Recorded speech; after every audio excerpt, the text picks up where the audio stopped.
Sugar म्हणजे साखर याला स्लो पॉयझन म्हणतात किंवा मिठा जहर म्हणतात. जेव्हा तुम्ही साखर बंद करता किंवा गोड पदार्थ बंद करता तेव्हा शुगर क्रेविंग्स कमी व्हायला लागतात. म्हणजे कसं, जेव्हा तुम्ही एखादा गुलाबजाम खाता तेव्हा असं वाटतं की अजून एक खावा, अजून एक खावा. हे जे असतं शुगर क्रेविंग्स जे असतात या कमी होतात. किंवा गोड खायची जी इच्छा होते ज्याला शुगर क्रेविंग्स म्हणतात हे कमी होतं आणि यामुळे आपोआपच तुमचा शुगर इंटेक कमी होतो, साखरेचा इंटेक कमी होतो आणि याचा वेट लॉसमध्ये खूप फायदा होतो. साखर सोडली तर दुसरा जो बेनिफिट होतो तो आहे की तुमची जी भूक आहे ही नॉर्मल होते.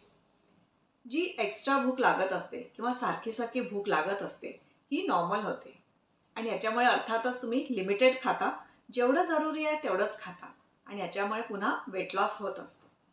साखर बंद केल्यामुळे तिसरा जो फायदा होतो तो आहे की तुमचा फटीग म्हणजे तुम्हाला जे काही थकल्यासारखं दिवसभर वाटत असेल हे कमी होतं.